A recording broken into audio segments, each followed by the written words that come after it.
Okay, so let's talk about fakers. Now, if you clicked on this video, you may be thinking that people with chronic illness or rare disease are fakers of some sort, or that their disease is fake, or that it doesn't exist.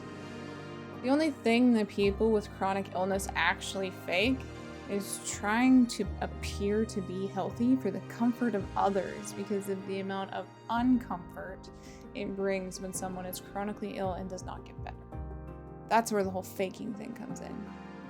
As someone who has had things in the past that haven't been said very nice to me, when it comes to my illnesses, people not believing it's real, I just want to let you know that regardless of anyone on the internet and their opinion, or anyone in life for that matter that I have met or have not met, that with what I live with, regardless of what you think, you can choose to believe it or not. It does not and will not change the fact and the reality that what I live with is a very real thing, and that someday it could potentially kill me.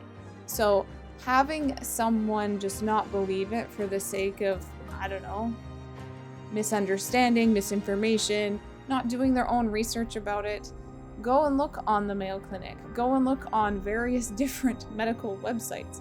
You can find information about Ehlers-Danlos syndrome, hyperadrenergic POTS, and mast cell activation syndrome.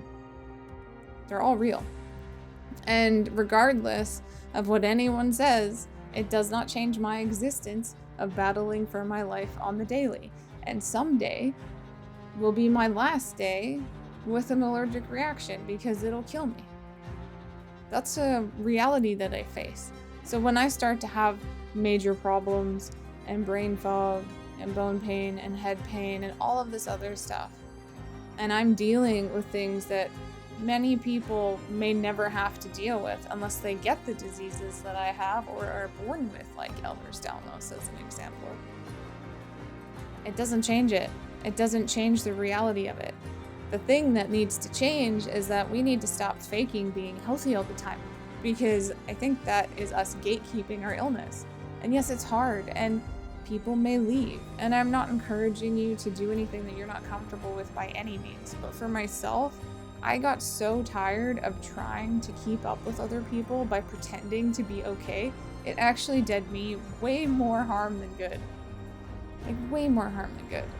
Doing what I'm doing now to keep myself safe has drastically changed my life. Yes, it's made it difficult to see people and that sort of stuff and have relationships and friendships and all sorts of stuff. But at the end of the day, I have at least a little more energy on good days. Today is not the best day by any means, but I would much rather be honest with people and tell them that I'm sick and I can't do something and them be disappointed about that than lead them on to make them think that I'm okay. And then when I get really worse, really bad, when I end up hospitalized or whatever, they leave because it's like a shock to them at that point. And that's not always the case, and I'm sure that's not how it works for everybody. But as someone who has had people not be able to cope and not be able to handle the amount of diseases that I have, I just think it's pertinent to the conversation and to the progression of helping to get rid of ableism, or at least bring ableism to the surface a lot more by talking about we're sick, we are sick, and we fake being healthy for the comfort of others. So the reason that we do this kind of thing is because we don't want people to leave, or we are scared they're going to judge us for our illness, or they may treat us differently. And real people, true people, real friends will treat you like they're your friend still. They're not going to be all weird about it. Some people may be weird about it. That's just the way it is. And you can't predict who's going to be able to handle it and who's not. And the thing is, when I started to get really sick, I really started to notice people pulling away from me, but I also noticed that I was pulling away from people as well, because I didn't want to tell them because I was scared they were going to leave, and by doing that they still left anyways. Or I ended up leaving them behind because I felt like they didn't understand, or they were saying ableist things to me, which wasn't helping. So it's all about communication first and foremost, and making sure that you can try to get on the same page so that someone can understand what you're going through, so that they can either band alongside you or, maybe fade into the background a bit. And the thing with life is people come and go. That's just the way it is. And we may want to hold on to people and keep them forever, but if they're not a forever person, no matter what you say or do, they're not going to stay. And that's the harsh reality of life. And I think that's the harsh reality of life for everybody, not just chronically ill people. People come and go. There's a saying, people come for a season, some for a reason, and some for a time. Or all time? I can't remember exactly because I'm foggy.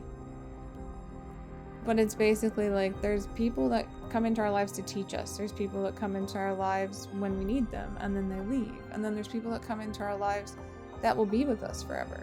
And you can't say who those people are going to be. Time will show that, which is an interesting thing.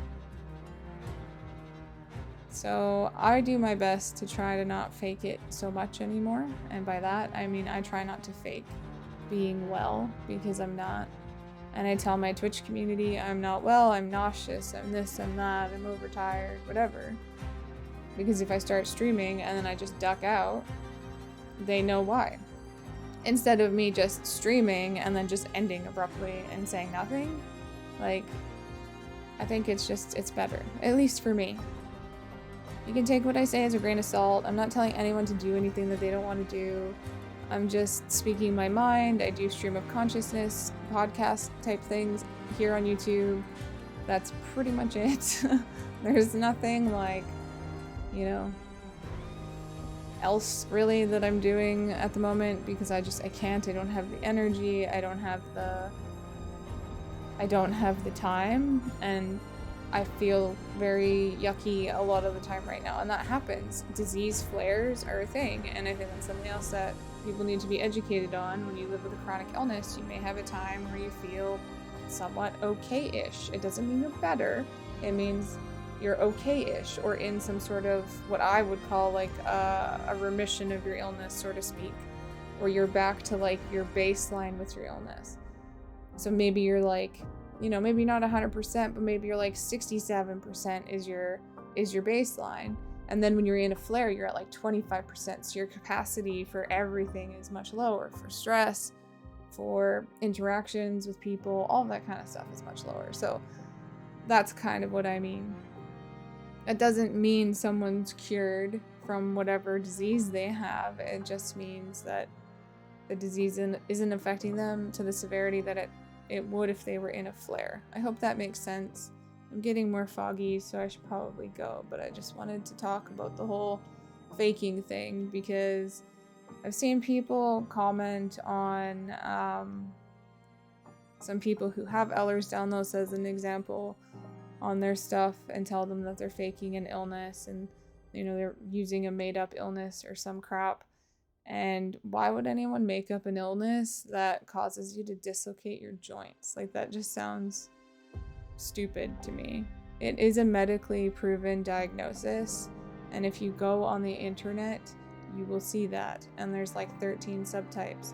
So just because people are uneducated about it or have not heard about it does not mean it does not exist. It's the same thing with hyperPOTS, and it's the same thing with mast cell activation syndrome.